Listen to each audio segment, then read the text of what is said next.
حضرت عثمان رضی اللہ تعالیٰ عنہ کے دور خلافت میں مروان کو مدینہ واپس کیوں بلایا گیا اور حضرت ابو ذر غفاری کو مدینہ بدر کیوں کیا گیا؟ دیکھ لو، 1 گھنٹے دے سوال نے، دیکھ لیں میرے بھائی، ویڈیوز ریکارڈ ہے۔ اور کیا جب حضرت عثمان نے اپنے رشتہ داروں کو حکومتی عہدے دیے اس وقت ملوکیت کی بنیاد نہیں رکھ دی گئی تھی؟ دیکھیں، وہ اس طرح کے جو ڈیسیژن ہیں حضرت عثمان کے، وہ ملوکیت کی طرف لے جانے والے تو بن گئے بعد میں، تو ظاہر ہے جب بھی ڈاؤن فال شروع ہوتا ہے تو اچانک نہیں ہوتا، گریجولی ہوتا ہے، یہ نیچرل ہے، اچانک کچھ بھی نہیں تبدیلی آتی۔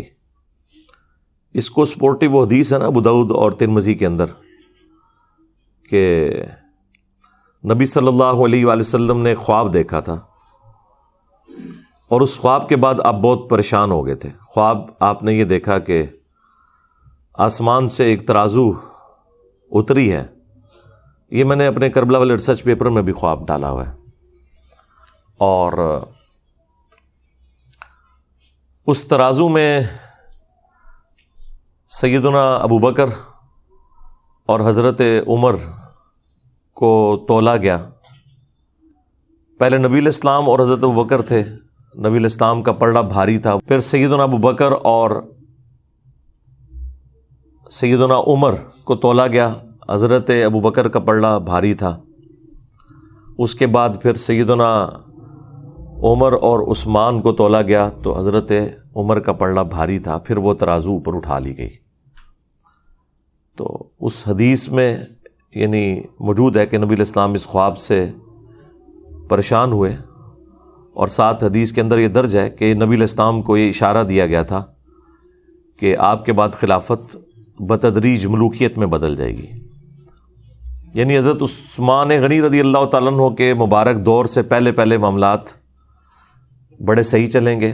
حضرت عمر فاروق رضی اللہ تعالیٰ عنہ کی مینجمنٹ آپ کو پتہ ہے کتنی اسٹرانگ تھی، اس لیے ان کا پلڑا بھاری رہا اور پھر وہ میزان اٹھا لیا گیا۔ اس حدیث کو سپورٹیو حدیث بخاری مسلم کے اندر بھی موجود ہے، جو نبی الاسلام کے مبارک زمانے میں ایک شخص نے خواب دیکھا تھا۔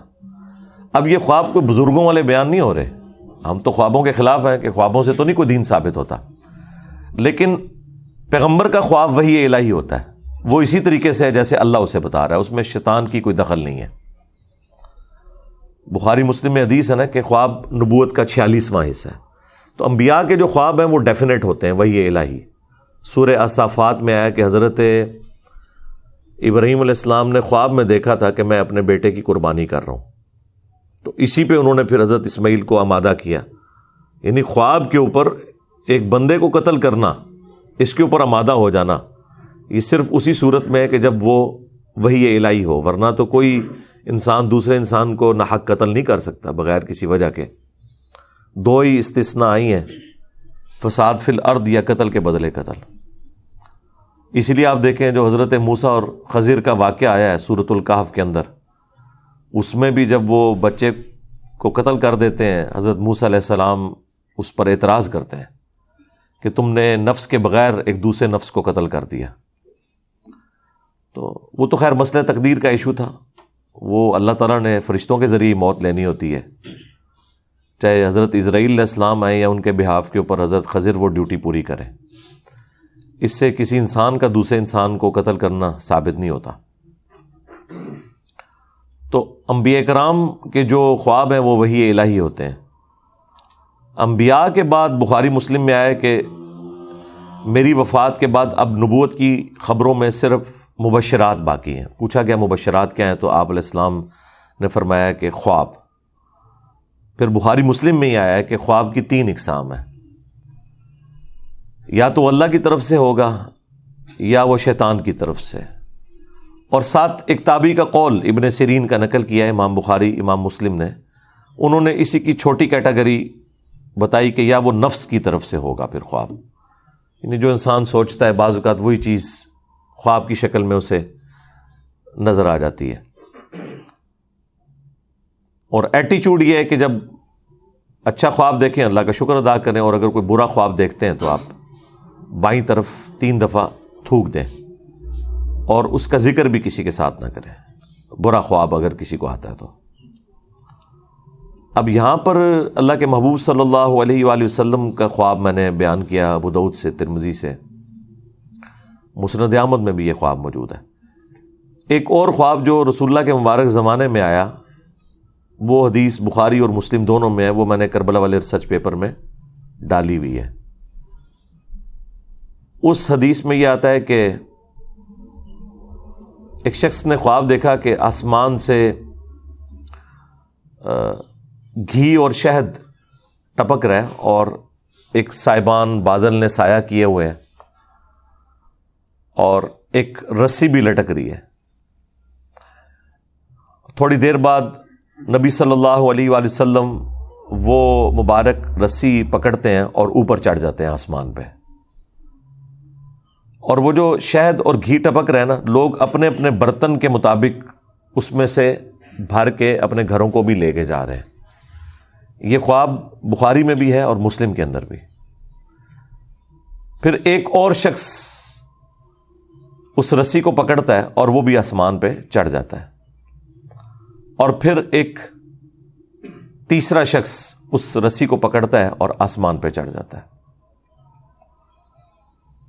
یعنی نبی صلی اللہ علیہ وآلہ وسلم کے بعد دو اور اشخاص ہیں جو اس رسی کو پکڑ کے آسمان پہ چڑھ جاتے ہیں۔ جب چوتھا شخص پکڑتا ہے، یعنی نبی علیہ السلام اور دو اور لوگ اور پھر ایک چوتھا شخص، تو وہ رسی ٹوٹ جاتی ہے۔ پھر حدیث کے الفاظ ہیں کہ اس شخص نے خواب میں دیکھا کہ وہ رسی دوبارہ سے اس شخص کے لیے جوڑ دی جاتی ہے اور وہ شخص بھی اوپر چڑھ جاتا ہے۔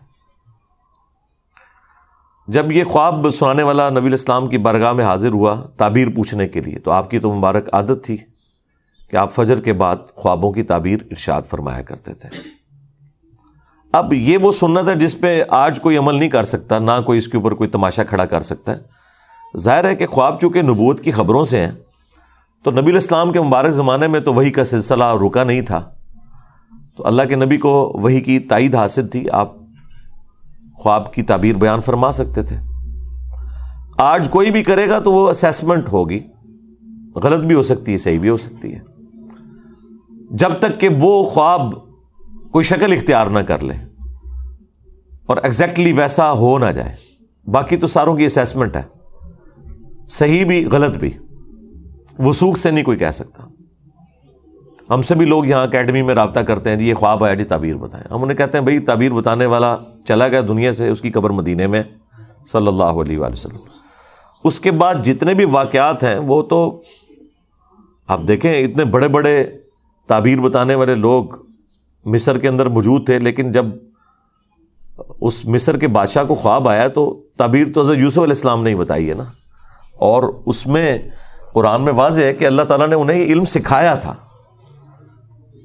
تو انبیاء تک تو یہ معاملہ درست ہے۔ اس کے بعد لوگوں نے تب آزمائی کی ہے، کچھ چیزیں ابن سیرین کی طرف منسوب کی ہوئی ہیں۔ وہ ایک تعبیر الرؤیا کتاب بھی ملتی مارکیٹ کے اندر، ایک تابعی تھے محمد ابن سیرین، ان کی طرف منسوب ایک کتاب ہے، وہ کتاب ہی لوگوں نے رکھی ہوئی ہوتی ہے۔ وہ آپ بار بار اس میں سے کوئی 8-10 خواب کی تعبیرات بیان کرنا شروع کر دیں روز کی، تو کچھ عرصے بعد آپ اس قابل ہو جائیں گے کہ قرآن و سنت کے مطابق نہیں، اس کتاب کے مطابق آپ لوگوں کو تعبیر بیان کر دیں۔ وہ میں بھی کر سکتا ہوں، لیکن وہ ایک خام خواہ کی تب آزمائی ہے، اس میں سے نکلنا کچھ بھی نہیں ہے۔ تو جب اس شخص نے نبی علیہ السلام کی خدمت میں یہ خواب عرض کیا، اس سے پہلے کہ نبی علیہ السلام اس کی کوئی تعبیر ارشاد فرماتے، سیدنا ابوبکر نے کہا یا رسول اللہ آپ اگر اجازت دیں تو میں اس کی تعبیر بیان کرتا ہوں۔ تو نبی علیہ السلام نے کہا ٹھیک ہے کرو۔ تو انہوں نے کہا کہ یہ جو ایک سائبان ہے اور گھی اور شہد ٹپک رہا ہے، یہ بیسیکلی اللہ تعالیٰ کی طرف سے مخلوق کے لیے اسلام کا ایک سایہ ہے، اور یہ وحی کی تعلیمات ہیں، قرآن حکیم کی تعلیمات ہیں جو آسمان سے نازل ہو رہی ہیں، اور لوگ اپنے اپنے ظرف کے مطابق اس میں سے حاصل کر رہے ہیں۔ وہ شہد اور گھی کی جو مثال ہے، اور یہ سلسلہ جاری رہے گا یہاں تک کہ آپ صلی اللہ علیہ وآلہ وسلم اللہ تعالیٰ کے پاس چلے جائیں گے. یعنی وہ رسی سے جو نبی علیہ السلام کو اوپر چڑھتے ہوئے دیکھا تو یعنی آپ علیہ السلام کو موت آ جائے گی, آپ اللہ کے پاس چلے جائیں گے, اور آپ کے بعد ایک اور شخص اس سسٹم کو سنبھالے گا. لیکن خواب دیکھنے والے نے اس کی شکل نہیں دیکھی تھی اس خواب میں, بس ایک بندہ ہی اس نے دیکھا تھا کہ کوئی ہے, بیک سائڈ سے دیکھا ہوگا. ظاہر ہے اللہ تعالیٰ نے جتنا نبی علیہ السلام کا تو اسے پتہ چل گیا کہ نبی علیہ السلام اوپر چڑھ گئے, لیکن دوسرا بندہ کون تھا وہ خواب میں اس بندے نے نہیں دیکھا ہوا تھا. تو ایک اور شخص اس مسند پہ بیٹھے گا, وہ بھی اوپر چڑھ جائے گا. پھر ایک دوسرا شخص بیٹھے گا اس مسند پہ, وہ بھی اوپر چڑھ جائے گا, اور جب تیسرا چڑھے گا تو وہ رسی ٹوٹ جائے گی, اور پھر اس کے لیے رسی کو جوڑا جائے گا اور وہ بھی اوپر چڑھ جائے گا. اب ظاہر ہے یہ اتنی کامل انفارمیشن تو نہیں تھی. اصل تو چیز یہ کہ وہ رسی ٹوٹے گی کیوں اور وہ بندے کون ہوں گے. اب یہ سیدنا ابوبکر کو تو علم غیب تو نہیں تھا کہ وہ کون ہے, تو انہوں نے اپنی اسیسمنٹ کے مطابق تشریح کر دی. تو پھر رسول اللہ سے پوچھا کہ میں نے کیا تشریح صحیح کی ہے, تو آپ نے فرمایا کہ کچھ تعبیر ٹھیک کی ہے, کچھ غلط کی ہے. تو پھر حضرت ابوبکر نے کہا یا رسول اللہ آپ اس کی پھر صحیح تعبیر بیان کریں. تو آپ نے تعبیر بیان کرنے سے انکار کر دیا. ظاہر ہے وہ اللہ تعالیٰ اس چیز کو پردے میں رکھنا چاہتا تھا, لیکن چیزیں وہ مختلف انداز میں پھر کھلنا شروع ہو گئی بعد میں. یعنی نبی علیہ السلام نے نام نہیں مینشن فرمائے اس میں, یہ کون کون لوگ ہیں, کیونکہ آپ کو پتا تھا کہ میں اس کی تعبیر نہیں, یہ پریکٹیکلی جب ایگزیکیوشن ہوگی تو لوگوں کو خود ہی پتا چل جائے گا کہ یہ کون کون بندے تھے اور کیا کیا ہوا تھا, اور وہ پھر وقت کے ساتھ پتا چل گیا.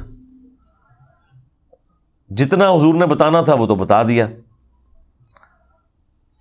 پھر سیدنا ابوبکر نے کہا کہ میں آپ کو اللہ کی قسم دیتا ہوں آپ اس کی تعبیر ضرور بیان کریں, کیونکہ حضرت ابوبکر کو بھی پتہ چل گیا تھا کہ یہ کوئی عام خواب تو نہیں ہے. نبی علیہ السلام کے بعد مختلف لوگوں کا اس مسند پہ بیٹھنا, اور 3 بندے ہوں گے, 2 تو صحیح اسی طریقے پہ چل جائیں گے, لیکن تیسرے کی دفعہ رسی ٹوٹ جائے گی. تو یہ کوئی وہ تیسرا جو بندہ ہے نا, وہ اس بندے کے بارے میں پتہ ہونا زیادہ ضروری تھا, جس کو پکڑتے ہی وہ رسی ٹوٹ جائے گی. وہ رسی کیوں ٹوٹے گی, یہ بڑا ایک حیران کن معاملہ تھا. پہلے 2 کا نہ بھی پتہ چلتا, تیسرے بندے کا تو پتہ چلنا چاہیے تھا کہ وہ کون ہے, کہ جس کے وہ رسی پکڑتے وہ رسی ٹوٹ گئی ہے, جو کہ پہلے 3 بندوں کی دفعہ نہیں ٹوٹی, نبی علیہ السلام اور 2 اور لوگ. اوورآل یہ چوتھا تھا, لیکن رسول اللہ کے بعد جو 3 ہیں ان میں سے یہ تیسرا تھا. تو ظاہر ہے وہ بعد میں پتہ چل کے حضرت عثمان غنی تھے رضی اللہ تعالیٰ عنہ, چونکہ وہ آپ نے پرچی لکھی ہے تو وقت نے تو پھر بتا دیا. ابو داؤد میں, ترمذی میں حدیث ہے, میرے بعد خلافت علی منہاج النبوہ 30 سال تک رہے گی. اور پھر وہ راوی حدیث کہتے ہیں کہ گنو, ابو بکر کے 2 سال, عمر کے 10 سال, عثمان کے 12 سال اور علی کے 6 سال. تو وہ تابعی پوچھتا ہے کہ یہ بنو امیہ کے لوگ تو حضرت علی کو خلیفہ ہی نہیں مانتے, بنو زرقا نیلی آنکھوں والے. تو حضرت سفینہ کو غصہ آیا, انہوں نے فرمایا کہ یہ ان کی پیٹھ سے جھوٹ نکلا ہے. سچ تو یہ ہے کہ ان کی جو حکومت ہے یہ شریر ترین بادشاہت ہے. اب بعض لوگ کہتے ہیں کہ حضرت سفینہ نے چونکہ یزید کا زمانہ پایا تھا تو وہ یزید کی طرف اشارہ کر رہے تھے, حالانکہ یہ بالکل غلط ہے, کیونکہ اسی حدیث کا ایک طریق مسند ابی داؤد طیالسی کے اندر بھی ہے اور مصنف ابن ابی شیبہ میں. اس میں آگے الفاظ ہیں کہ وہ راوی حدیث پوچھتا ہے حضرت سفینہ سے, نبی علیہ السلام کے آزاد کردہ غلام سے, کہ اگر خلافت 30 سال تک ہے تو حضرت معاویہ کا اسٹیٹس کیا ہے, ڈائریکٹ نام لے کے. تو اس کا مطلب ہے کہ وہ بات وہیں سے سٹارٹ ہو رہی تھی. تو حضرت سفینہ نے فرمایا کہ معاویہ مسلمانوں کے پہلے بادشاہ ہیں, یعنی وہ خلیفہ راشد نہیں ہے, نہ خلیفہ ہیں نہ خلیفہ راشد ہیں, وہ بادشاہ ہیں. ویسے آپ حکمران کے معنوں میں خلیفہ چاہے شہباز شریف کو کہہ لیں, نواز شریف کو کہہ لیں, زرداری کو کہہ لیں, عمران خان کو کہہ لیں, لیکن وہ جو ایک ٹرم ہے نا خلیفہ کی, وہ اس پہ پورے نہیں اترتے. وہ مسلمانوں کے پہلے بادشاہ ہیں. اور مصنف ابن ابی شیبہ میں الفاظ ہیں کہ یہ لوگ سخت گیر بادشاہ ہیں اور ان کا پہلا بادشاہ معاویہ ابن ابی سفیان ہے. اب اس میں انہوں نے پہلے کا نام بھی لے دیا، یعنی وہ یزید سے بات شروع نہیں کی، انہوں نے یزید کے والد سے بات شروع کی. تو یہ بالکل کلیئر تھا. اور مسند احمد کی حدیث کے اندر تو الفاظ ہیں کہ نبی الاسلام کے دنیا سے اٹھائے جانے کے بعد خلافت علی منہاج النبوہ ہوگی، اور پھر اللہ تعالیٰ جب تک چاہے گا اس کو بھی رکھے گا، پھر اسے بھی اٹھا لے گا، اور پھر اس کے بعد کاٹ کھانے والی ملوکیت، یعنی اپنے دشمنوں کو کاٹنے والی، وہ آ جائے گی. پھر وہ بھی اللہ تعالیٰ جب تک چاہے گا وہ رہے گی. اس کے بعد جابر حکمرانوں کا دور، اور پھر آخر میں دوبارہ خلافت علی منہاج النبوہ آئے گی. تو اس میں بھی واضح طور پر یہ تبدیلی کی طرف اشارہ تھا. پھر بخاری مسلم میں ایک بڑی حیران کن حدیث ہے. حضرت حذیفہ ابن یمان جو رازدار رسول تھے صلی اللہ علیہ وآلہ وسلم، ان کے بارے میں وہ اپنے شاگردوں میں بیٹھے ہوئے تھے. تو حضرت عمر فاروق رضی اللہ تعالیٰ عنہ اس وقت امیر المومنین تھے اپنے دور خلافت کے اندر. تو وہ وہاں ان کے پاس آئے، تو انہوں نے لوگوں کی موجودگی میں حضرت حذیفہ سے کہا کہ حذیفہ ذرا مجھے وہ حدیث سناؤ جو تم نے رسول اللہ سے فتنوں کے متعلق سنی ہے کہ حضور کی وفات کے بعد فتنے آئیں گے. تو انہوں نے کہا کہ وہ تو بہت ساری احادیث ہیں. تو حضرت عمر نے کہا نہیں، میں اس بڑے فتنے کی بات کر رہا ہوں جو سمندر کی موجوں کی طرح آئے گا. آج کے دور میں آپ سمجھ لیں سونامی کی طرح ایک بڑا فتنہ مسلمانوں کے اوپر نبی الاسلام کے بعد. تو حضرت حذیفہ نے کہا اے امیر المومنین، آپ کو اس فتنے سے کوئی ڈر نہیں ہے، اس لیے آپ تو بے فکر رہیں، آپ کا اس فتنے سے کوئی لینا دینا نہیں، آپ اس فتنے میں مبتلا نہیں ہوں گے. تو البتہ فتنوں اور امت کے درمیان ایک دروازہ ہے، جب تک وہ دروازہ نہیں کھلے گا نا وہ فتنے اس امت پہ آئیں گے ہی نہیں. تو سیدنا عمر نے کہا کہ مجھے بتاؤ وہ دروازہ کھولا جائے گا یا توڑا جائے گا؟ تو حضرت حذیفہ ابن یمان نے کہا کہ وہ دروازہ کھولا نہیں جائے گا، اسے توڑا جائے گا، یعنی زبردستی وہ دروازہ ہٹایا جائے گا جس کی وجہ سے امت کے اوپر فتنے اور آزمائشیں شروع ہو جائیں گی. تو بس یہ گفتگو کر کے حضرت عمر وہاں سے چلے گئے. اب شاگردوں کو پھر کھلبلی مچ گئی کہ کوڈ ورڈز میں باتیں کر رہے ہیں کہ سمندر کی موجوں کے مانے دیکھ فتنہ آئے گا، ٹھیک ہے جی، اور وہ ایک دروازہ ہے جسے توڑا جائے گا، کھولا نہیں جائے گا. تو آبویس ہے کہ جو پاس لوگ بیٹھے تھے انہوں نے کہا حضرت یہ آپ لوگ آپس میں جو معرفت کی باتیں کر رہے ہیں یہ ہمیں بھی ذرا بتائیں کہ یہ کیا باتیں آپ آپس میں کر رہے ہیں. تو بخاری مسلم میں الفاظ ہیں، حضرت حذیفہ ابن یمان کہتے ہیں کہ حضرت عمر تو ویسے ہی مجھ سے پوچھ رہے تھے، وہ مجھ سے بہتر جانتے ہیں اس حدیث کے متعلق، اور وہ جو دروازہ ہے نا جسے توڑا جائے گا وہ خود حضرت عمر تھے جنہیں قتل کر دیا جائے گا اور اس امت کے اوپر فتنے شروع ہو جائیں گے.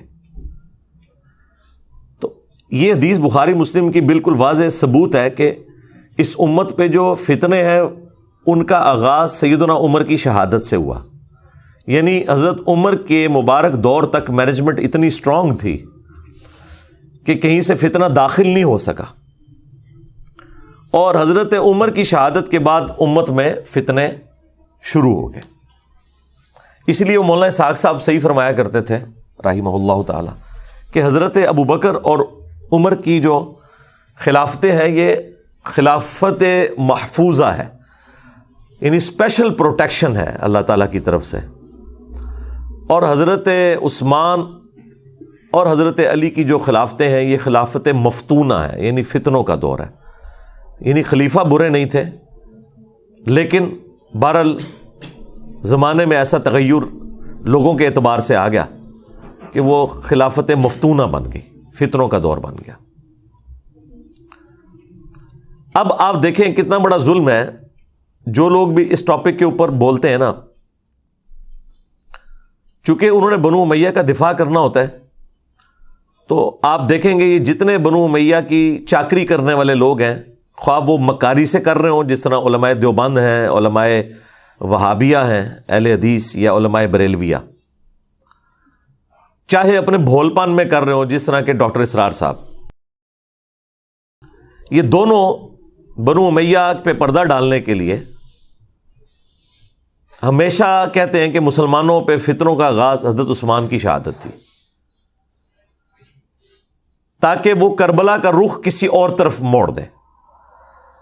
کربلا کے پیرلل میں انہوں نے حضرت عثمان غنی کو کھڑا کیا ہوا ہے۔ سیدنا عثمان کی شہادت یقیناً مظلومانہ ہے۔ ہم اگر حضرت عثمان غنی رضی اللہ تعالیٰ عنہ کو مظلوم تصور نہ کریں، خلیفہ راشد تصور نہ کریں، تو ہمارا حضرت علی کے حق میں مقدمہ ویسے ہی ختم ہو جائے گا، کیونکہ حضرت علی کو ہم چوتھا خلیفہ راشد جبھی مانتے ہیں جب ہم تیسرا خلیفہ راشد سیدنا عثمان کو مانیں گے۔ لہٰذا ہمیں تو کوئی کلیریفیکیشن دینے کی ضرورت ہی نہیں ہے، ہم تو چاروں خلفاء کو مانتے ہیں، اور ہم رسول اللہ کی اس حدیث کو بالکل اس پہ غیبی ایمان رکھتے ہیں جو آپ نے فرمایا تھا ابو داؤد اور ترمذی میں کہ میرے بعد جو کوئی بھی زندہ رہا وہ بہت اختلاف دیکھے گا، اس اختلاف کے دور کے اندر علیکم بسنتی و سنت الخلفاء الراشدین المہدیین، تم میری سنت اور میرے خلفاء راشدین کی سنت کو مضبوطی سے پکڑ لینا اپنی داڑھوں سے، اور دین میں نئی نئی بدعتوں سے بچنا۔ یہ بدعتیں گمراہیاں ہیں اور یہ گمراہیاں جہنم میں لے جانے والی ہیں۔ اب نبی الاسلام نے خلفاء راشدین کے جو مخالفین ہیں یا ان کے دور کے اندر جو ان کی مخالفت پہ کھڑے ہونے والے لوگ ہیں، بشرطے کہ وہ خلفاء ان کے اس اختلاف کو صحیح نہ مان لیں۔ اگر وہ خود مان لیں کہ یار یہ ہماری جو مخالفت کر رہا ہے یہ بندہ ٹھیک بات کر رہا ہے، وہ تو الگ بات، لیکن جہاں پہ خلفاء کی جنگیں آ جائیں یا مخالفت اس لیول پہ آ جائے وہ پھر معاملہ الگ ہے۔ تو نبی علیہ السلام فرمایا کہ تم نے میری اور میرے خلفاء راشدین کی سنت کو لازم پکڑنا ہے۔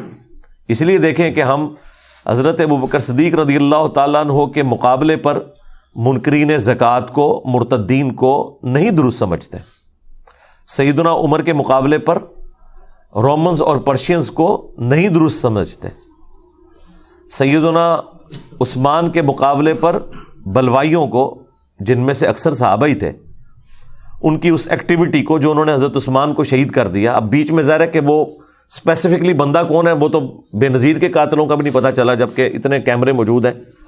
تو اس وقت تو کوئی کیمرے بھی نہیں تھے، نہ علم غیب اس زمانے میں ہوتا تھا، یہ تو بعد میں دریافت ہوا ہے نا۔ تو لیکن ان کی وہ ایکٹیویٹی کہ حضرت عثمان کی شہادت تک پہنچی، اس میں ہم حضرت عثمان کے مخالفین کو اس ایکٹیویٹی میں غلطی پر مانتے ہیں، اور ان کی طرح مکاری نہیں کرتے کہ اجتہادی غلطی کہتے ہیں، صراحتاً غلطی ہے، فساد ہے، فتنہ ہے۔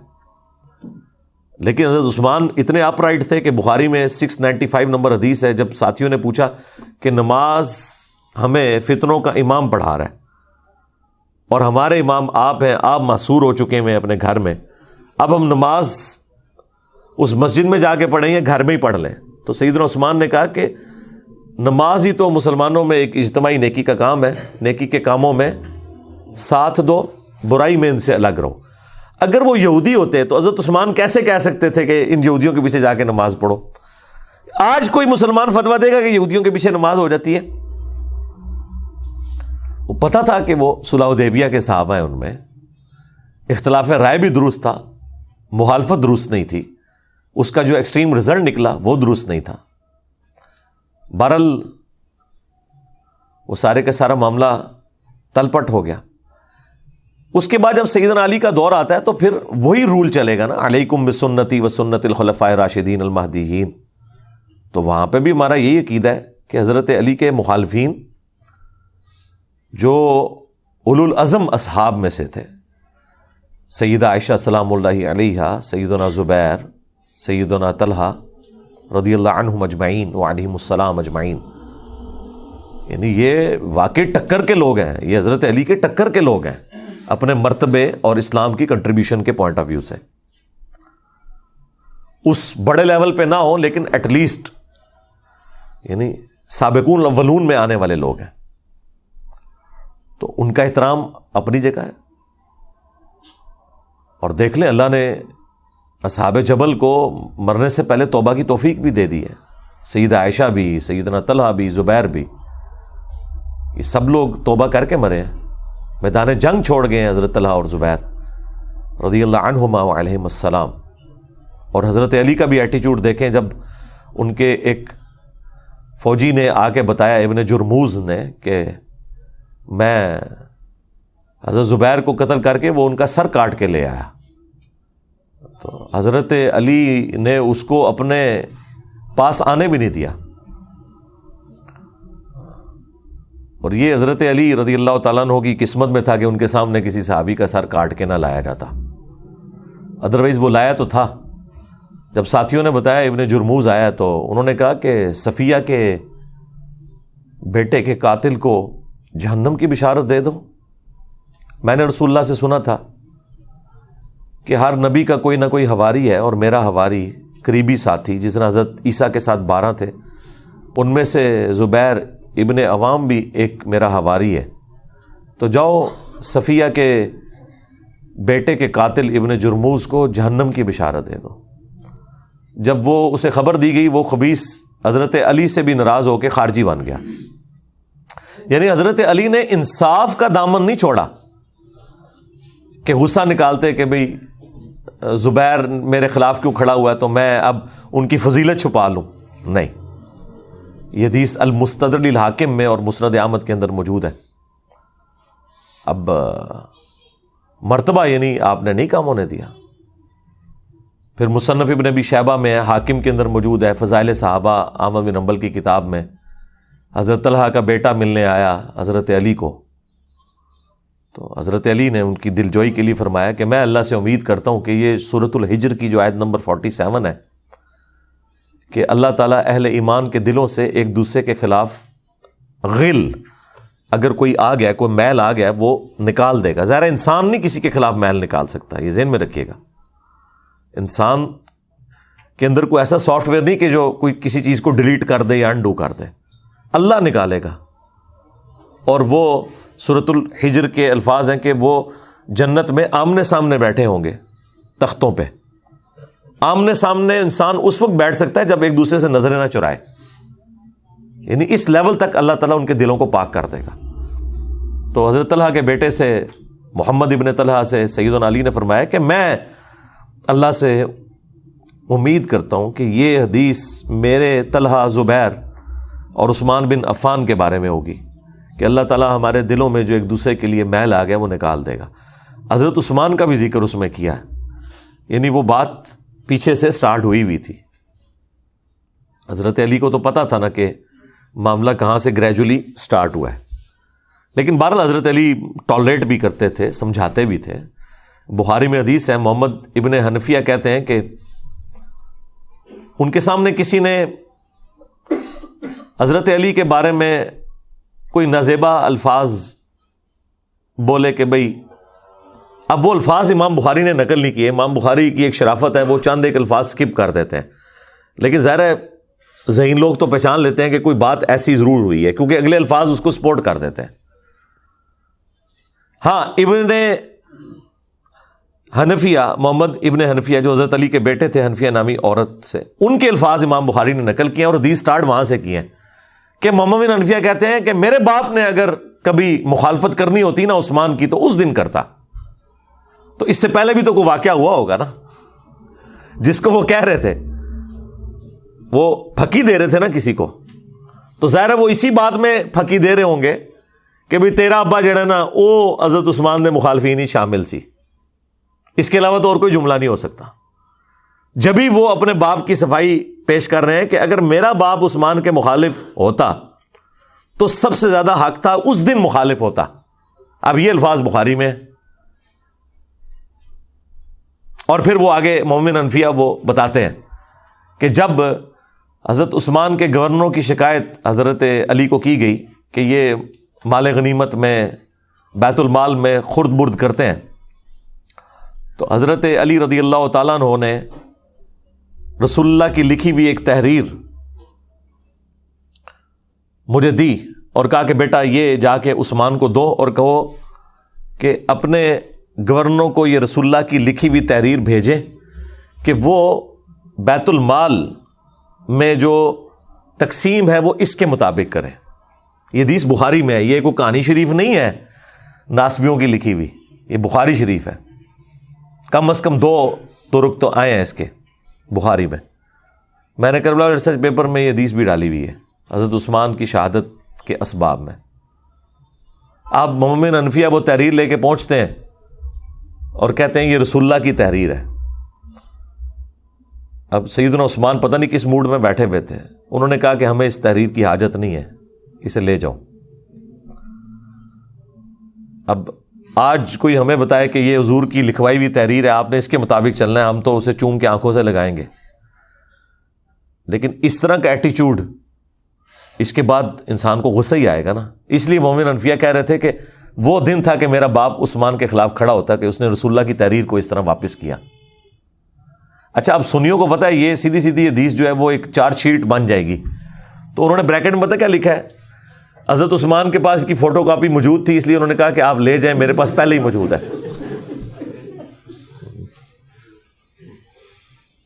تو اندازہ کرو ایک کولو وچ پایا ہوا ہے. تو اب اگر کسی کو بخاری شریف پڑھ کے بخار چڑھے تو وہ پھر اپنا بخار اسی طرح ہی نکالے گا نا. خیر وہ لیکن حدیث کے الفاظ اس کی حفاظت کر رہے ہیں نا, کہ محمد حنفیہ کہہ رہے ہیں کہ وہ دن تھا کہ میرے باپ کو چاہیے تھا عثمان کے خلاف کھڑا ہوتا کہ اس نے رسول اللہ کی تحریر واپس کی. تو یہ اسلوب بتا رہا ہے کہ فوٹو کاپی نہیں تھی, ویسے ہی واپس کی تھی سی, ورنہ فوٹو کاپی ہو تو کس نے غصہ کھانا ہے. پتہ نہیں سعودی والے نے کوئی فوٹو کاپی مشین لوا کے دیتی اسی مسجد نبوی سے اردو. تو حضرت علی کو وہ کہتے ہیں جب میں نے آ کے بتایا کہ ابا جی یہ حضرت عثمان نے واپس کر دی ہے, تو حضرت علی نے کوئی غصہ نہیں کھایا. انہوں نے کہا یہ تحریر جو ہے نا وہ اسی جگہ رکھ دو, اسی تاکچے میں جہاں سے تم نے اٹھائی ہے, یہاں پہ حدیث مکمل ہو جاتی بخاری کی. تو یعنی وہ اس وقت ڈاؤن فال شروع ہو گیا تھا اس حوالے سے گریجولی. نہج البلاغہ میں بھی حضرت علی کی وہ نصیحتیں موجود ہیں جو حضرت عثمان کو کی ہیں انہوں نے. وہ کمال کی نصیحتیں ہیں, وہ پڑھنے والی ہیں. اس میں حضرت علی نے جو جملے بولے, کیا عثمان تیرا سٹیٹس پہلے 2 خلفاء والا نہیں ہے, کیونکہ تجھے رسول اللہ کے ساتھ دامادگی کا شرف بھی حاصل ہے. سیدنا عثمان کا داماد رسول ہونا نہج البلاغہ میں شیعہ کی کتاب میں ثابت ہے, اسی نصیحت کے اندر جو ان کا خطبہ کہہ لیں یا مکتوب کہہ لیں.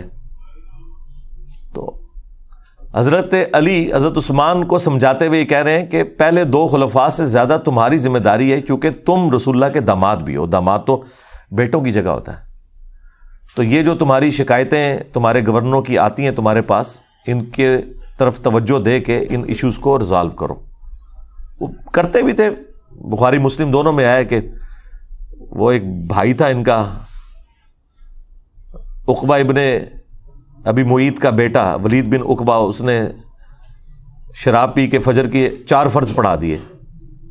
بخاری میں بھی ہے مسلم میں بھی ہے, حضرت عثمان والے چیپٹر میں ہے بخاری کے اندر, اور مسلم میں شراب کی حرمت والے چیپٹر میں, اور مسلم میں پورا وہ واقعہ تفصیل کے ساتھ ہے. جب وہ سلام پھیر کے فارغ ہوا تو لوگوں نے کہا کہ یہ تو نماز تو نے ٹھیک نہیں پڑھائی ہے.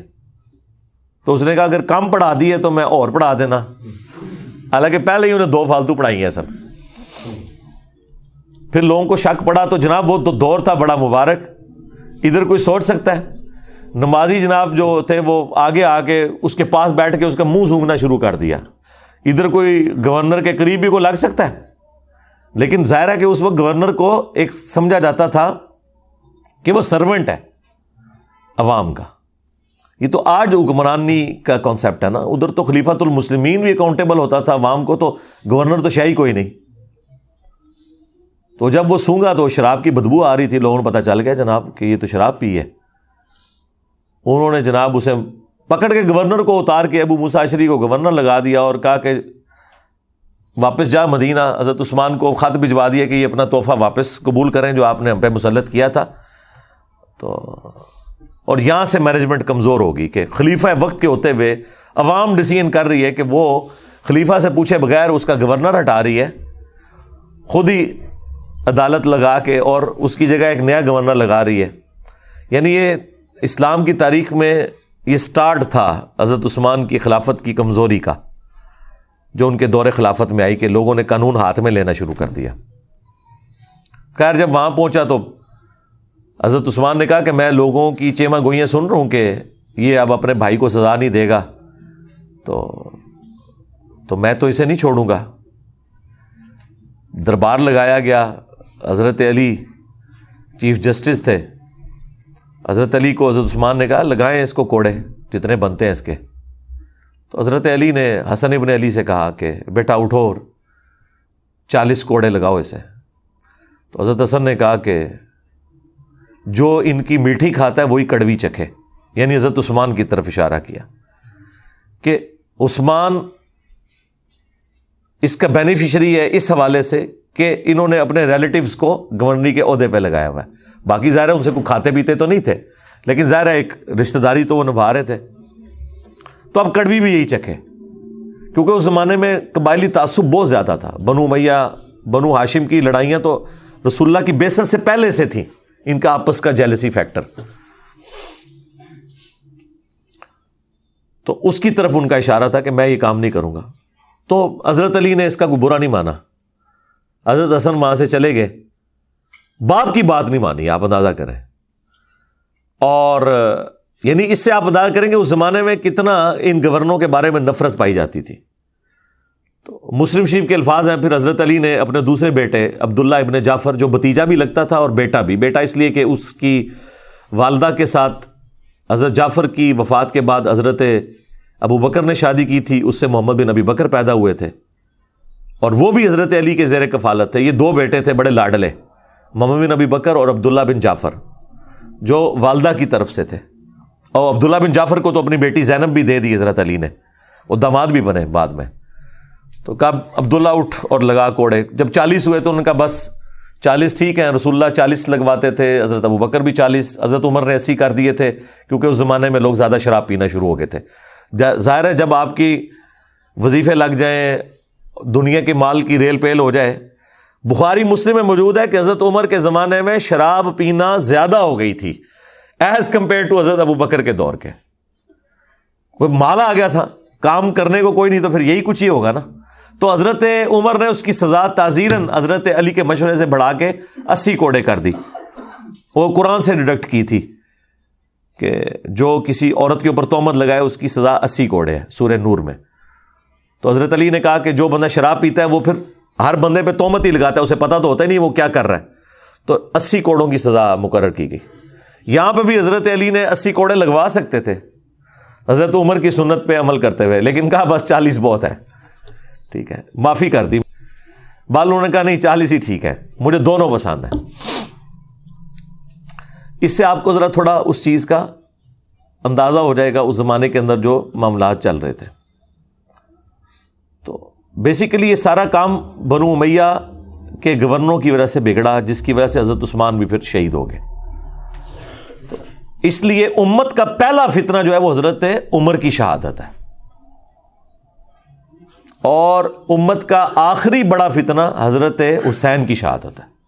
ہاں، لیکن یہ جتنے ناصبی ہیں یا ناصبی نواز ہیں یا متاثرین ناصبیت ہیں، وہ کہتے ہیں پہلا فتنہ حضرت عثمان کی شہادت ہے اور آخری فتنہ واقعہ کربلا ہے. کیونکہ اگر آپ وہاں سے سٹارٹ کرتے ہیں پھر آپ کو بات نہیں سمجھ آئے گی. وہ مولانا صاحب کہتے ہیں پیچھے ٹرو، پیچھے، تو پیچھو ٹرنا پڑے گا. تو وہ پیچھے آپ جائیں گے تو پھر یہ چیزیں ہیں. اس لیے میں نے ایک ویڈیو بھی ریکارڈ ہوئی ہے حضرت عثمان شہید کیوں ہوئے، اس میں اور بھی کافی ساری احادیث ہیں. اب میں اس پہ بولوں فی البدی تو آدھا گھنٹہ 1 گھنٹہ اور لگ جائے گا، چونکہ وہ سوال آپ نے پہلا ایسا رکھا ہے. آج چونکہ اسپیشل کوئی کوشچن بھی نہیں تھا تو میں نے کہا اسے اسپیشل بناؤں اور اس پہ میں تھوڑا بولوں کہ تاکہ آپ کو آئیڈیا ہو. اور یہ حضرت عثمان کی جو شفقت والا ایلیمنٹ ہے نا، یہ صحابہ کو پہلے سے پتہ تھا کہ ان کے اندر یہ موجود ہے جو آپ نے لکھ کے بھیجا نا کہ وہ مروان کو واپس بلا لیا. بالکل یہ المعجم الکبیر طبرانی میں موجود ہے. مروان کا والد جو تھا حکم, یہ رسول اللہ کی نقلیں اتارا کرتا تھا. ان دونوں باپ بیٹا کو حضور نے مدینہ بدر کر دیا. حضرت ابوبکر کے دور میں حضرت عثمان نے بڑی کوشش کی کہ واپس آ جائے, تو حضرت ابوبکر نے کہا جو گرہ رسول اللہ نے لگائی ہے وہ میں نہیں کھول سکتا. تو حضرت عمر نے بھی نہیں واپس آنے دیا. حضرت عثمان جب خلیفہ بنے تو وہ واپس لے آئے. بس وہ اس پہ ہی میں جملہ بولتا ہوں کہ ہتھاں نال لائیاں ہوئی ہیں پھر دنداں نال کھولنیاں پیندیاں نے. جو گرہ آپ ہاتھ سے لگاتے ہیں پھر وہ دانتوں سے کھلتی ہے. وہی مروان حضرت عثمان کی شہادت کا سبب بھی بن گیا, جسے حضرت ابوبکر عمر نے بھی حضور کی وجہ سے انٹر نہیں ہونے دیا تھا مدینے میں. اپنی بیٹی بھی دے دی, اسے داماد بنا لیا. اپنی طرح سے تو نیکی کی کہ شاید یہ انسان کا بچہ بن جائے, اور یہ پورے اخلاص کے ساتھ سیدنا عثمان نے کیا, کوئی بدنیتی نہیں تھی. دیکھیں ایک بندے کا پورا ٹریک ریکارڈ ہے جس کی پوری زندگی قربانیوں سے عبارت ہو, کسی ایک خاص موقع پہ جا کے وہ کچھ مس ہینڈلنگ کر دے. یہ امپلائڈ ہوتا ہے کہ وہ مس ہینڈلنگ کو آپ نے اس کی پوری زندگی کے کریکٹر میں سمجھنا ہے, نہ کہ یہ کہ اس ایک مس ہینڈلنگ کی بنیاد پہ آپ اس کی اسلام کے لیے خدمات کو زیرو سے ملٹیپلائی کرتے ہیں. یہ رافضی کرتے ہیں کہ وہ حضرت عثمان کے چند ڈیسیژنز کو لے کے ان کی پوری زندگی کو اس سے زیرو سے ملٹیپلائی کرتے ہیں. ہم پوری قربانیاں ان کی دیکھتے ہوئے یہاں پہ مس ہینڈلنگ کو سمجھتے ہیں کہ یہ ان کی شفقت کا ایک ایلیمنٹ تھا. اور میں اس کو پرسنلی خود سمجھ سکتا ہوں, میرے اندر بھی یہ والا ایلیمنٹ ہے کہ میں ٹالریٹ بہت زیادہ کرتا ہوں. اس کی وجہ سے بعض اوقات اپنے اسٹوڈنٹس کی گالیاں بھی کھانی پڑتی ہیں, لیکن میری کوشش ہوتی ہے اگر کسی کو ڈھیل دی ہے نا, این ممکن ہے کہ وہ پلٹ آئے اگر اس کے اندر کوئی آپ سمجھ لیں حق کا مادہ موجود ہے. لیکن اس کے باوجود اگر وہ بار بار اس طرح کی وہ ایکٹیویٹی پرفارم کرے, پھر میں ظاہر ہے کہ صرف نظر نہیں کرتا, پھر میں حضرت عمر کی طرح سخت ہو جاتا ہوں. لیکن پہلے حضرت عثمان والی نرمی میرے اندر موجود ہوتی ہے اپنے ہر اس اسٹوڈنٹ کے لیے جس کے لیے میں چاہتا ہوں کہ یار اس کے اندر کوئی اصلاح کا معاملہ ہو سکتا ہے. اب مجھے وہ تفصیلات بتانے کی ضرورت نہیں, نہ عام بندوں کو اس کی ضرورت ہے, وہ ہمارے مینیجریل ایشوز ہوتے ہیں. لیکن جب ونس مجھے کلیئر ہو جائے نا, کرسٹل کلیئر, پھر میں حضرت عثمان والا ایٹیچیوڈ نہیں کرتا. شروع میں رکھتا ہوں, بعد میں پھر حضرت عمر والا ایٹیچیوڈ. سیدھی سی بات ہے, پھر والی بات نہیں ہوگی. تو یہ مروان ہی پھر اسی نے مور لگائی تھی, آپ کو پتا ہے, محمد نبی بکر اور 300 ساتھیوں کے قتل کا فتویٰ لکھ دیا تھا جب مصر کے گورنر کی شکایت آئی تھی. تو حضرت عثمان نے تو یہ لکھوایا تھا کہ وہ گورنر معذور اور محمد نبی بکر گورنر, اور مروان نے خط میں لکھا کہ جیسے یہ پہنچے ان ساروں کو قتل کر دو, اور خط لادہ سے حضرت عثمان کی مور لگا کے بھیج دیا. وہ تو راستے میں جب وہ ایک گھوڑ سوار جا رہا تھا تو محمد نبی بکر کی نظر پڑ گئی, وہ بڑے شارپ تھے, انہیں کہا کام پہ ہے ساڑھے نال, منو نہ منو, اس کو پکڑا دو. خط نکل آیا, پھر وہ سارے واپس آ گئے. حضرت عثمان کے گھر کا گھیراؤ کیا 40 دن تک, پانی تک بند کر دیا. تو وہ غصہ تو وہ صحیح نکال رہے تھے, لیکن جو ایکٹیویٹی پرفارم کر دی وہ بہت ایکسٹریم تھی. اور دوسری طرف حضرت عثمان کی بھی شرافت ہے کہ انہوں نے اپنے حق میں کوئی تلوار کسی کو نہیں اٹھانے دی. ان کو تو اندازہ نہیں تھا کہ یہ پروٹیسٹ جو ہے اس لیول تک چلا جائے گا. اور وہ جو گورنر تھا مصر کا عبداللہ بن سعد ابی سرا, وہ بھی حضرت عثمان کا بھائی لگتا تھا رشتے میں, اور یہ وہی تھا جو کاتب وہی مرتد ہو گیا ہوا تھا. سنن نسائی اور ابو داؤد میں حدیث ہے. اور حضور نے 4 بندوں کے لیے فرمایا تھا کہ یہ غلاف کعبہ میں بھی چھپے ہونا, انہیں قتل کر دینا ہے. یہ بھی لحاظ نہیں کرنا کہ غلاف کعبہ کے اندر ہے کہ کعبے کی حرمت ہے, ان کے لیے حرمت بھی اٹھ جائے گی. ان میں سے ایک بندہ تھا, حضرت عثمان نے اسے اپنے گھر چھپا لیا. سنن نسائی میں, ابو داؤد میں, یہ میں نے کربلا والے ریسرچ پیپر میں ڈالا ہوا ہے سب کچھ. اللہ کے حضور کے سامنے پروڈیوس کر دیا, کہا یا رسول اللہ میرے کہنے پہ اسے معاف کر دیں. اب یہ تو بنتا ہی نہیں تھا, جب اللہ کے نبی کا حکم آ گیا تو وہ تو سب سے اوپر ہے. اب حضور کو غصہ تو آیا, ناراضگی تو ہی, آپ نے اپنا چہرہ انور پھیر لیا. حضور کے غصے کا اظہار بس اتنا ہی ہوتا تھا, اور یہ بہت بڑی بات ہوتی تھی, آپ چہرہ انور پھیر لیں. حضرت عثمان دوسری طرف سے آیا, یا رسول اللہ میرے کہنے پہ معاف کرتے. ٹھیک ہے, 3 دفعہ ریکویسٹ کی, آپ چہرہ پھیرتے رہے. 4تھی دفعہ حضور نے کہا چلو ٹھیک ہے. وہ جب حضرت عثمان اس کو لے کے خوشی خوشی وہاں سے نکل گئے، حضور نے فرمایا تم میں سے کوئی ایک بھی ایسا نہیں تھا جو اسے قتل کر دیتا؟ جب تم دیکھ رہے ہو کہ میں اپنا چہرہ انور پھیر رہا ہوں تو تم اس کا مطلب نہیں سمجھ رہے تھے کہ اس کو نہیں چھوڑنا؟ کاتب وحی تھا، کاتب وحی مرتد ہونے کا مطلب ہے کہ حضور کی نبوت کو چیلنج کیا اس نے کہ یہ نعوذ باللہ من ذالک یہ سب کچھ فراڈ چل رہا ہے. جس طرح بخاری مسلم میں ہے کہ ایک کاتب وحی کہتا تھا کہ محمد کو تو کچھ پتہ نہیں، جو میں لکھ دیتا ہوں وہی قرآن ہوتا ہے. تو حضور کو اتنا غصہ ہے، آپ نے فرمایا یہ مر گیا، زمین اسے قبول نہیں کرے گی. بخاری مسلم کے الفاظ ہیں، اس کو دفناتے تھے، زمین اٹھا کے پرے پھینکتی تھی.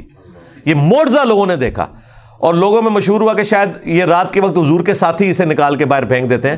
انہوں نے بہت گہری قبر کھودی، پہرا دیا، پھر لاش صبح باہر پڑی ہوئی تھی. پھر ان کو پتا چل گیا کہ بھائی یہ اس نے حضور کی نبوت کے اوپر ہاتھ ڈالا ہے.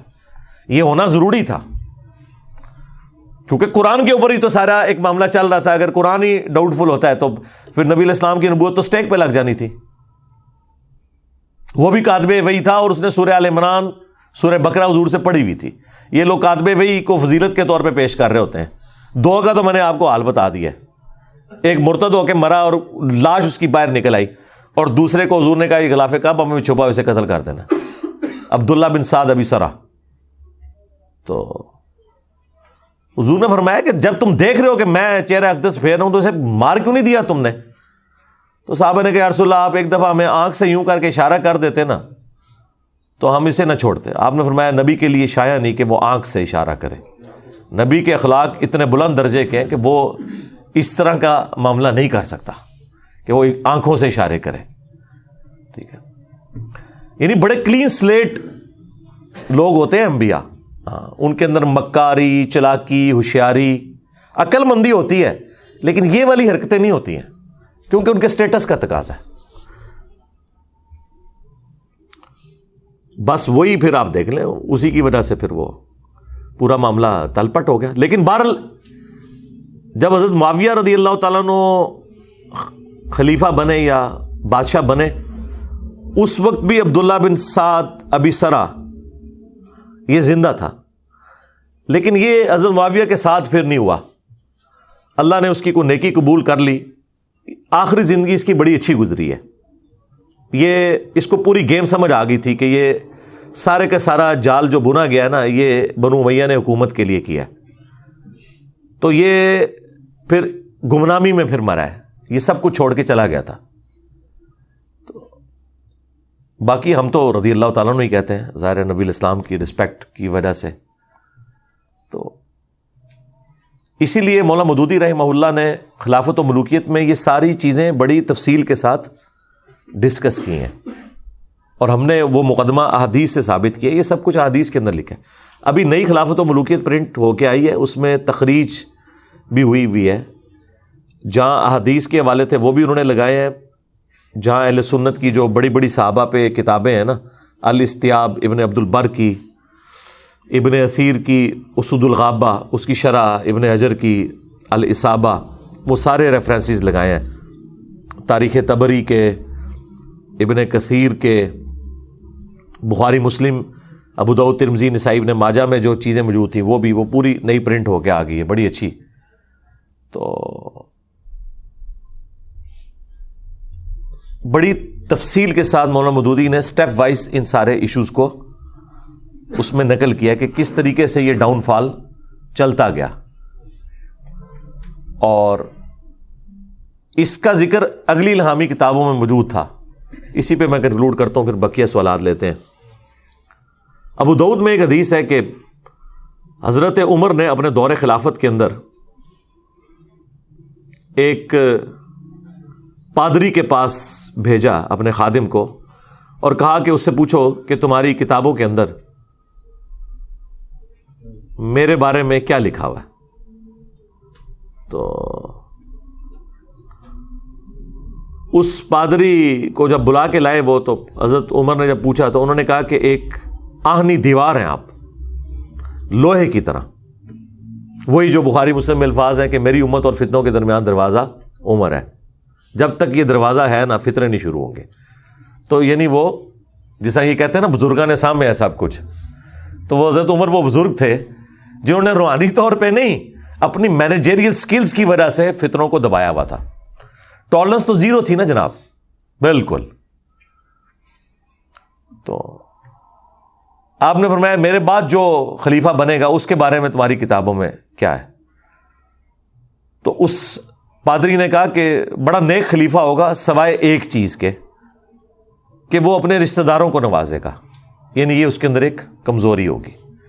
حضرت عمر کی زبان سے فی البدی یہ الفاظ نکل گئے, خدا عثمان پر رحم کرے.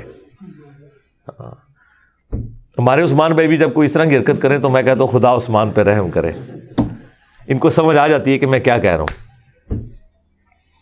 تو بعض لوگ کہتے ہیں یہ حضرت عمر کا علم غیب تھا. وہ علم غیب نہیں تھا, ان کے دماغ میں ایک پلان تھا کہ میں 6 بندوں کو کمیٹی کی شکل میں رکھوں گا. ان میں حضرت عثمان بھی تھے, ظاہر ہے, بخاری کے الفاظ ہیں, مسلم میں بھی یہ حدیث موجود ہے. بخاری میں تو نام ہے علی, عثمان, طلحہ, زبیر, عبد الرحمن بن عوف اور سعد بن ابی وقاص, کہ نبی علیہ السلام اپنی وفات تک ان سے راضی رہے. وہ عشرۃ مبشرۃ میں سے یہ 6 بندے بچے ہوئے تھے. ایک 7ویں بھی تھے سعید ابن زید, چونکہ وہ بہنوئی تھے اس لیے حضرت عمر نے ان کا نام ذکر نہیں کیا کہ میرے ساتھ رشتہ داری ہے تو اس کو تو میں نکالوں گا. ورنہ آپ نے کرائٹیریا یہ بنایا کہ ان سے رسول اللہ اپنی وفات تک راضی تھے. یہ وہ 10 صحابہ جنہیں جنت کی بشارت ملی, ان میں سے وہ 6 اس وقت زندہ تھے, 7ویں زندہ تھے لیکن وہ رشتہ داری کی وجہ سے ان کو چھوڑ دیا.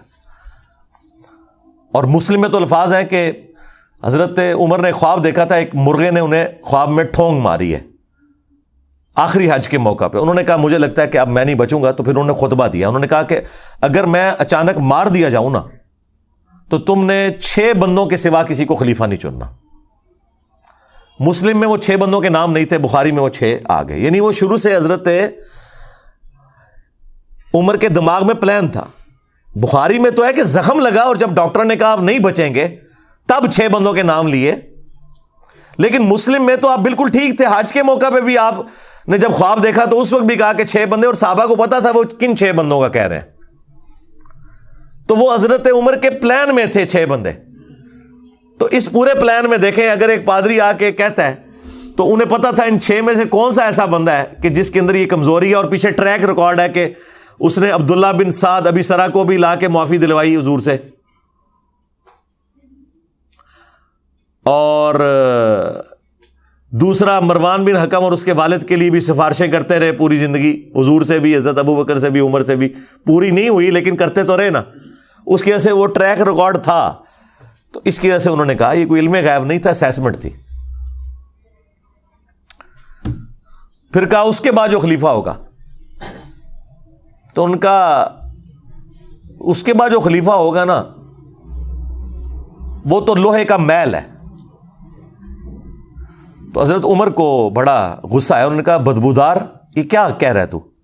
ان کا حضرت خلیفہ بڑا نیک ہوگا لیکن مسلمانوں کی تلواریں نیام سے باہر آ چکی ہوں گی, اس کا پورا دور خلافت جنگوں میں گزرے گا.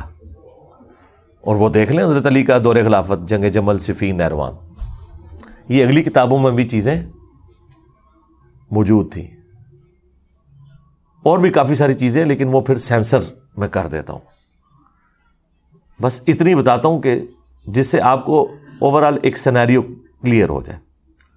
لیکن ہم نہ رافضیوں کی طرح نعوذ باللہ حضرت عثمان غنی رضی اللہ تعالیٰ عنہ کے بارے میں کوئی ایسا تان کریں جو اوورال ان کے کریکٹر کو میلائن کرے.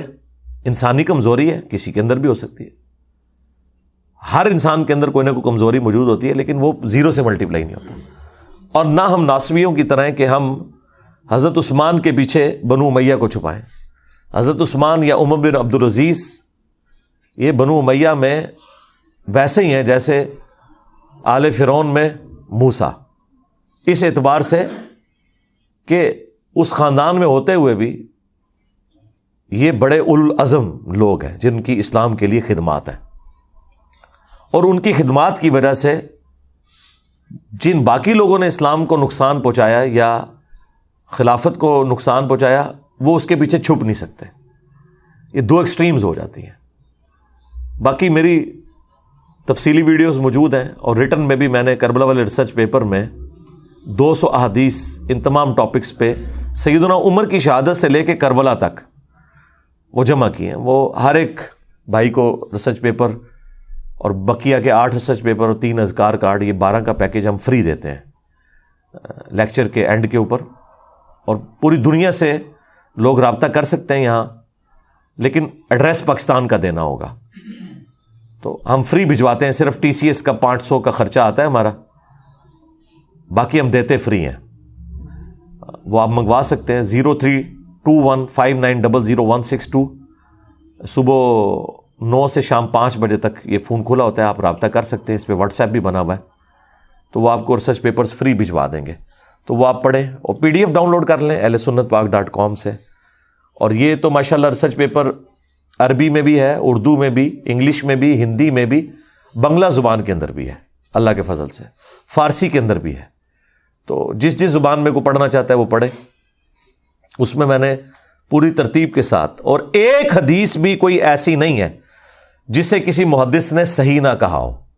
یہ ہو سکتا ہے کہ کچھ احادیث ایسی ہیں جن کو شیخ البانی صحیح کہتے ہیں اور شیخ زبیر صاحب اسے ضعیف سمجھتے ہیں، کچھ کو شیخ زبیر صاحب صحیح کہتے ہیں اور البانی صاحب ضعیف سمجھتے ہیں، کچھ احادیث کو امام ذہبی صحیح سمجھتے ہیں، کوئی اور ضعیف کہہ دیتا ہے، کچھ کو امام حاکم صحیح سمجھتے ہیں، امام ذہبی ضعیف سمجھتے ہیں. لیکن تحقیم میں نے ساتھ لکھی ہوئی ہے کہ فلاں محدث کے نزدیک یہ حدیث صحیح ہے. پرانے محدثین کی بھی تحقیم لگائی ہوئی ہے، امام ترمذی کی، امام حاکم کی، امام ذہبی کی، اور اس زمانے میں بھی جو بڑے بڑے 3 محدثین گزرے ہیں، تینوں ہی فوت ہو چکے ہیں، شیخ البانی، شیخ زبیر لیزئی اور شعیب ارناؤت رحمہم اللہ اجمعین. اور دور حاضر میں سلیم اسد صاحب ہیں، ہمارے جیلم شہر میں اہل حدیث کے بہت بڑے محقق، شیخ غلام مصطفیٰ ظہیر صاحب امن پوری، ان کی بھی تحقیق میں نے لگائی ہوئی ہے. تو جو بڑے بڑے، چونکہ وہ شیخ زبیر صاحب کے شاگرد ہیں، انہی کے اصول کے مطابق وہ تحقیم کرتے ہیں. ان کے اصول کیا ہیں؟ وہ محدثین کے اصول ہیں. تو بہرحال یہ سارے کے سارے معاملات میں نے ایک جگہ ریسرچ پیپر میں جمع کیے ہوئے ہیں. اور آج دیکھیں میں نے پوری گفتگو غامدی اور طارق جمیل سٹائل میں کی ہے، تاکہ کوئی یہ گھلا نہ کرے کہ انجینئر صاحب بڑی سخت زبان استعمال کرتے ہیں. تو دیکھیں میں نے یہ سارے ٹاپک آپ کو آرام سے بھی سمجھا دیے ہیں. جنہوں نے سمجھنے ہوں گے وہ اس سے بھی سمجھ لیں گے، جنہوں نے نہیں سمجھنے وہ اس سے بھی نہیں سمجھیں گے، کیونکہ ان کا مسئلہ کچھ اور ہے. تو مسئلہ یہ نہیں ہے کہ لہجہ سخت ہے یا نرم ہے، مسئلہ یہ ہے کہ بات کے اندر وزن ہے یا نہیں، اس کے اوپر ایمفسائز ہونا چاہیے. صلو علی محمد و آل محمد، اللہم صلی علی محمد و علی آل محمد و اصحاب محمد و ازواج محمد اجمعین الی یوم الدین، آمین.